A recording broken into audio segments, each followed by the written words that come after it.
And now I'd like to introduce or reintroduce Dr. Aleisha Swartz, who's going to talk about cats and dogs in Hawaii, challenges and creative solutions. Thank you very much.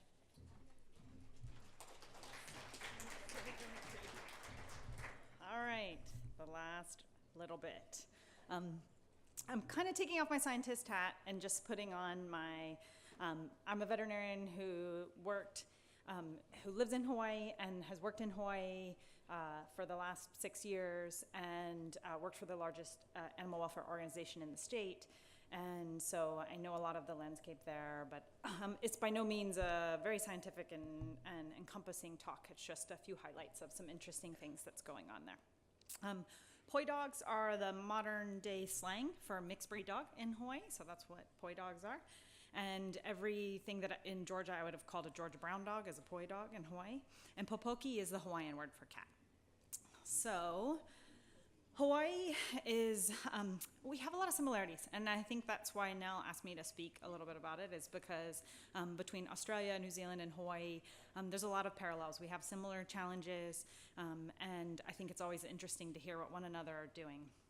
So there's 7 inhabited islands in Hawaii, and the total human population is about 1.4 million, but the largest percentage of that is concentrated on Oahu, where Honolulu is. Nobody knows the cat and dog population of each island or altogether. There's some guesses out there, there's some theories. I'll share with you a little bit of market research data that's been done on Oahu, but nobody really knows. Dogs came to Hawaii with Polynesian voyagers, so the original native Hawaiians. Ilio is the word for dog in Hawaiian, and they came with them on their ships with pigs and other animals, and they brought them to protect children and also as food. Cats showed up in Hawaii, and nobody's quite sure, but they've been there a really long time. Back to Mark Twain's times, they think cats probably showed up in the late 1700s, early 1800s. And Mark Twain wrote about all of the numerous cats that he saw in Hawaii: fat cats, short-tailed cats, striped cats, lazy cats, all kinds of cats. He went on for many paragraphs about how many different kinds of cats he saw back in 1866. So the abundance of cats in Hawaii is long-standing. So I spent 5 years as the chief veterinarian at the Hawaiian Humane Society on Oahu, and it is the largest organization on the island. It's pretty much the only brick and mortar shelter that's open at any given time on the island and serves nearly 1 million people. It's a nonprofit organization with a contract to provide municipal services, so there is no council or municipal organization there providing animal sheltering and also enforcement. Similar to some of the history talk we've heard today, it was founded in 1883. They adopted out children. Originally, it was a society for protection of the needy in the community. So it has a long history. Even way out in the middle of the Pacific, we still have a lot of parallels from what was going on the U.S. mainland and all over the world. So Hawaiian Humane Society has commissioned market research study every 3 years since 1993. So it gives you some interesting information about the demographics of pet ownership on Oahu. And if your organization is not doing this and has the means to do it, it has certainly provided some interesting ways to focus efforts. So about 55% of households on Oahu have a pet. About 43% have a dog, which is about the national average, so similar to the national average, how many people have a dog on Oahu. 17% have other animals, and then we'll go back to cats. Cat ownership at the most recent survey in 2015 was 16%. And for those of you who don't know, the US national average is about double that. I think it's 34. So wow, a lot less cats. And it's certainly not that there's fewer cats in Hawaii, but fewer people, when you call them and ask them, do they own a cat? Only 16% of households on Oahu say they do. There are leash laws in Hawaii for dogs who go off of owners' property. They need to be confined. There's no leash laws for cats. There's licensing laws statewide for dogs, and there's there's mandatory hold times in shelters for dogs. That's state law, but there's not the same regulation for cats. Oahu does have some regulation for cats. In the 90s, I believe, it became mandatory for cats who are outdoors to be sterilized, so desexed, if they're over 5 months old and microchipped. And if only laws actually work to make that happen, because I can tell you there's a lot of cats out there that are not microchipped and not sterilized and are free roaming. So cat ownership. So when we look a little further into where is that missing other half, they're actually there. So although when you call people and ask them, do you own a cat, only 16% of households say they do, there's another 17% that feed cats, but they don't claim to own them. So they're there, they just don't actually admit to owning a cat. And the interesting part is the number of cats that they're feeding since this question was asked in 2012 is increasing. So 36% of these people are feeding cats every day, and 36% of them are feeding 6 or more cats. So not only are they feeding cats, they're feeding large numbers of cats. So it's just interesting to know that there are potentially more cat-loving people, but just they may not have the same relationship that you think of your traditional cat ownership. The other part, and these are more recent questions that have been added, you want to keep the questions similar in these studies over time so you can compare, but then sometimes new questions come up. And so it wasn't asked in 2008, but it was asked in 2012 and 15, is do you know if the cats you're feeding have been sterilized or not? And the interesting part was a lot of people do not know if they've been sterilized. They may or may not be, just because they don't know doesn't mean. But 13% said they're pretty sure none have been sterilized. So it's interesting to think of where do we focus our efforts if cats are a concern. The shelter takes in a lot of animals. So you may have heard me say New York City, who serves 8 million people, takes in 30,000 animals. The Hawaiian Humane Society, serving 1 million people, just under that, takes in 25,000 animals. That's a lot of animals per the population. The majority are cats, almost 13,000 cats and about 9,000 dogs. And their policy is open admission. They take in all animals anytime. And the facility in Honolulu is actually open 24 hours a day, staffed 24 hours a day. The primary reason for euthanasia at the Hawaiian Humane Society are cats and for lack of socialization and unweaned kittens. It's a pretty large volume that comes to the shelter of unweaned kittens and cats who are not sociable for adoption. So part of ward research is also to look at where do people on the island get their pets. This is interesting information for you to know for a variety of reasons. So we know that less than 20% got their pet from the Humane Society. Although when you ask them if they're going to get another pet, what would they consider? I think about 80% of people do consider the Humane Society as an option.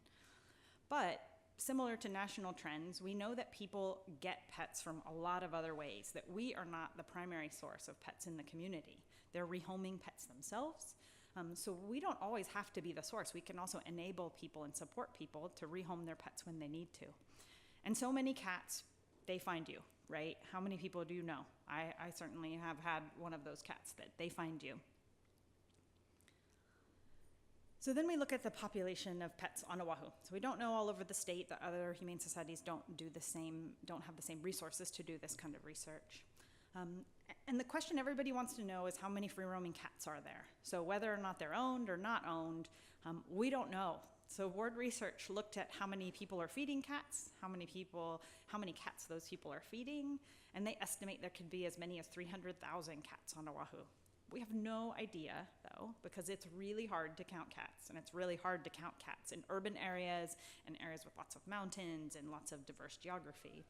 It's a real challenge, but there could be as many as 300,000 cats. HSUS also worked with Maui Humane Society and tried to count cats on Maui and had some estimates, and you see estimates from Maui being from anywhere from 50,000 up to 500,000 cats on Maui. So we just don't know. And then we look at how many cats are sterilized, and I actually think the colors on this are off, that on the far right one should be green as well. This is that percentage of cats that we just don't know. What we do see is that that percentage of people that does claim to own a cat sterilizes them. So similar to across the country, but a large percentage of owned cats are sterilized. For probably most of you, you realize unsterilized cats do not make the best roommates. If you have tomcats spraying on your stuff or cats in heat, don't let you sleep. So generally, most people are kind of motivated to spay their cat. But this unowned cat population that people are feeding, we don't know. Some people are taking them and taking advantage of sterilization services, but not everybody is. Dogs, the number of dogs is increasing, and some are sterilized, but not all, so a pretty good chunk are not. When we look at trends by income, it's interesting to see that as income decreases, the percentage of pets that people own are less likely to be sterilized, including cats. But even still, cats, again, no matter what your income is, they don't make great roommates if they're not sterilized. The homeless population on Oahu is of primary concern. It's probably in the newspaper several times every week, on the front page of the newspaper. It has increased on Oahu 26% between 2010 and 2014. About 5 to 10% of them have, which is about 4,900 homeless people on Oahu, 5 to 10% own pets. So there's a large percentage of the population that is most likely in the lower economic bracket and doesn't have access to the same services. And we don't have a man's pet on Oahu, but they could come. It would be very interesting. Clearly there's some need. Yes. So when we look at comparison to national average from Oahu, I mentioned a little bit that nationally, most people in the US sterilize their cats. Similar goes on Oahu. But on Oahu, there's a significantly less percentage, a significantly lower percentage of dogs that are sterilized compared to nationally. And we looked at, when I go back to income, you can see people with higher incomes are more likely to have their pets sterilized, but a lot aren't on Oahu. And the question is, as a general rule, is why? There could be several reasons why. Some of it may be cost, some of it may be access. There's a variety of potential issues. I know personally, talking to vet clinics, there's a long wait a lot of times. There are a number of barriers, a lot of requirements that are in place. And so this is something to look at if you're looking at pet overpopulation, is why are all these animals unsterilized? It's the start of that conversation of what's the reason. May not be there contributing to the population, but they could be. And definitely the unowned cat population that we don't know is sterilized, most likely is the ones contributing to the population, as opposed to the owned cats, that the majority are. One thing that the Hawaiian Humane Society is working on now, after looking at some of these numbers a little more closely, is opening a high-quality, high-volume sterilization clinic in order to provide more access. A number of people here have asked me about TNR, and I didn't actually put as much about TNR in this because I knew it wasn't as commonly done here, and I think in hindsight I would have shared more because I think you guys are interested. Like, that's really exciting to see you be really interested in it. In 2013, the Hawaiian Humane Society got a grant from PetSmart Charities to perform spay and neuter, or desexing, on 1,000 free-roaming cats from the intake zip codes that are the highest intake to cats to the shelter. And so learned a lot of lessons along the way, no surprise, similar to other organizations that have done the same thing. Just because you make it free doesn't make the cats line up at your door to have desexing surgery. So it involved more effort than you might think. Just making it free, you'd think they would all show up, but remember, these are unowned cats. People may be feeding them, but they don't claim to own them, so they're not necessarily taking that step to bring them in the door. But even just with 1,000, and you think of if the population truly is 300,000, 1,000 surgeries doesn't seem like it would make much difference, but actually that decrease in admissions to the shelter from those zip codes was 20%. That seems pretty significant that this might be a good path to head down. So I think it'll be interesting to see going forward as the availability increases. A huge barrier is availability of surgery for free-roaming cats. So this is what you see if you go to Oahu, really commonly. And I actually have been surprised at how few cats I've seen out and about, but this is pretty common every day. This is one of the most famous cat colonies on Oahu. It's a park and ride, so it's a place where people can park and catch public transportation, other places. And depending on the time of day, you always see cats, but if you go right around sunset time or a little bit before, you see a lot of cats. And this can be good and bad. This can attract people. I've been out there at supper time. They have a Google Calendar. The feeders all have a schedule. These cats get fed every single day. The feeders are out there trying to feed and do the best they can and provide good care for these cats, including veterinary care. People yell at them as they drive down the road. Some people don't like it at all. Some people love it. And they have business cards they hand out with information. I have walked through this colony of cats. They are all sterilized because I have brought many veterinarians there to see, and they all go, let's come and spay and neuter all these cats. TNR doesn't make them go away. A lot of these cats are old. They've been there for a while. They've been sterilized for a long time. Many of these cats are obese. They could really do with less food than they're getting. They are just like your pet cat. And it came up yesterday about outdoor cats only living 3 years, and I think that's actually a misunderstood thing. The research doesn't support that. We know when we sterilize these cats and they have some source of food and shelter, they can live much longer. And having practiced for 5 years in a shelter that takes in more than 10,000 cats every year, and a large percentage of them are outdoor free-roaming cats, these cats can live to be teenagers outdoors, even with some care. And whether I know who's caring for them or not, it's hard to say. So there's other islands that are doing a lot of things, so I can't even cover all of them, but Animal Balance is a nonprofit organization that's been coming to Hawaii for several years now, and they've worked on Maui and Hawaii Island and Molokai, and doing large-scale TNR type programs. Kauai has a task force that they spent $30,000 to gather together in 2014. They came up with a number of 15 to 20,000 feral cats on the island. I'm not really sure where they came up with that number, and their goal was to have no free-roaming cats by 2025. It's 2017. I don't know much has changed. They have a cat licensing law. I'm not sure, again, making the licensing law is really doing much to reduce the number of cats, but that's their approach. And these are the concerns. This is some of why it's such a concern. In Hawaii, there's no predators for cats. We really, knock on wood, don't even see panleukopenia. And so it's a great place for cats to be cats. They can breed very successfully. It's almost 12 hours of daylight all year long. And so it's a perfect place for cats to live. It's a great environment. But we have a lot of ground nesting native and endangered birds. They call Hawaii it has the dubious distinction of being the endangered species capital of the United States. A large percentage of species have gone extinct, and they need to be protected, and they're vulnerable. And so we're trying to work together to find solutions to help both the cats and the birds and be humane as we do it. More recently, toxoplasmosis has been in the news. This is an article from a national magazine in the last year about zombie cats. And a big driver behind the news stories recently is the Hawaiian monk seal. It's native to Hawaii. There's less than 2,000 of them out there. They're really awesome to see. One decided that she was going to have a pup after having pups, they call seals pups, 9 seal pups on Kauai on a remote beach. She decided the middle of Waikiki was the best place to have her pup. I think she really did it on purpose. This summer caused Noah lots of headache and aggravation, caused tourists to scramble away from their umbrellas and beach chairs. They had volunteers out there 24 hours a day to keep people back. I mean, these are awesome animals that we really love and want to protect. And recently, they've been finding that they have been infected with toxoplasmosis, and that might be contributing to their death. And so it's really important for those of us who love cats and wildlife to try to work together to come up with some creative solutions. So, TNR is practiced pretty widely throughout Hawaii. These are cats waiting for surgery at the Hawaiian Humane Society.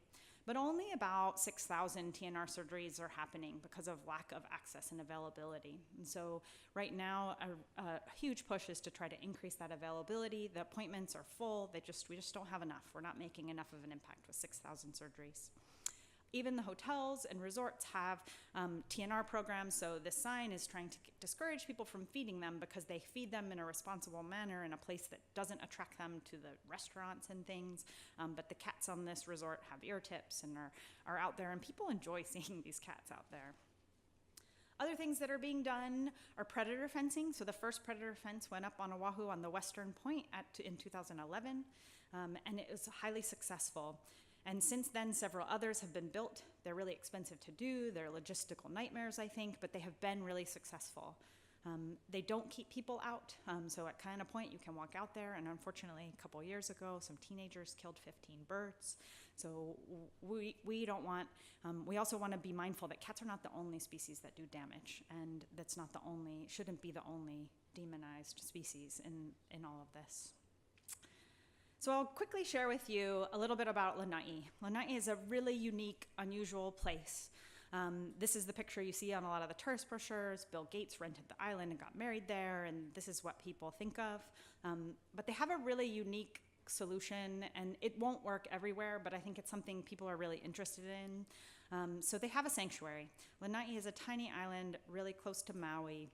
And it's owned primarily by one landowner, so the vast majority of the land is owned by one individual who runs and has control over it, so that makes it really unique. The population is only about 3,000, most of whom work for the landowner or the businesses thereof. And so in about 2006, Lanai Animal Rescue Center started, and they started with a TNR program, but then they found native endangered Hawaiian petrels nesting on those cliffs back at Sweetheart Rock. And so they decided to start a sanctuary instead. And they began this sanctuary with the thought of they were going to remove cats from sensitive areas and to protect the birds. And so since then, it's now become Lanai Cat Sanctuary because there's not other animals there, and they have about 575 cats on site. They have a small staff that care for them every day. It's an outdoor sanctuary, so this is looking from the outside. And like I said, it's a very unique situation. It's not going to work in most places. It's a tiny island with lots of control and very few people. But they have a dual mission of protecting the cats and the birds. And it's worth looking and learning from what they do. It's all open and outdoor. They have shelter, and the cats get fed regularly. They get flea treatment. They're all desexed before they're released into the group. They get health exams. There's no veterinarian on Lanai. So currently they bring a veterinarian. You have to fly on a plane to get there unless you come from Maui and you can take a ferry. And they come twice a month and provide veterinary services both at the sanctuary and then also to the pet owning community. For many years, you were not allowed to have a pet on Lanai for 70 plus years. And now they do allow people to have pets. But primarily most of these cats are going to live their life in the sanctuary. They have an ability to have an infirmary so they can watch cats a little closer. This is Mike, he's the shelter manager, and they know all these cats. Like, they truly know a lot of these cats. They have a lot of this grass around that's great places for cats to hide. Some of these cats are truly feral, and they never handle them or touch them, and they barely see them, and the rest of these cats are very, very, very social, and has become quite the tourist attraction. They also have, and I didn't include a picture of it, but they have these latrines. So they built these spaces for like giant litter boxes. They mulch pine needles, which are common trees all over the island, and they clean those every day. So it's a pretty cool thing for when cats are causing nuisance behaviors out in the community. It's something to consider, is build a latrine and put something like mulch or something in it that cats will want to dig in so they stay out of people's gardens. They have a mobile vehicle where they can do surgeries, and they also take the mobile vehicle into town. The town's 18 square blocks, and they provide services for pet owners there. It's a great place to visit. They get about 8,000 visitors a year, so far more than the people who live there, and most of their funding relies on donations from tourists and people all over. They have a video on YouTube. I think it has like 36 million views or something crazy. Hawaiian lions, you can look it up. It's very cute. And they do occasionally adopt cats off island. It's not an easy process. The cat has to be taken in a carrier to Maui to get a vet exam and then to fly out from there. So it's kind of a several-day process and event. But it is a way that they definitely encourage that for people. They do try to get kittens off island, and they have been expanding and trying to get large enough to truly potentially remove cats from all the sensitive areas, and that's where they focus on. Their mission is to save the birds as well as the cats, and be a humane model in the community. And I want to, give appreciation to Keone Vaughn, who's the director of the Lanai Cat Sanctuary, who's shared some of his information with me, and how perfect that I'm out of time. And I thought I should include some gratuitous photos of my own pets, all the band of misfits that they are. And whoever was asking about the nicknames earlier, the one in the bottom, who's the indoor way too fat cat, is Chubbs, and the black and white one on the fridge is Bad Pants. So see, they can have nicknames too.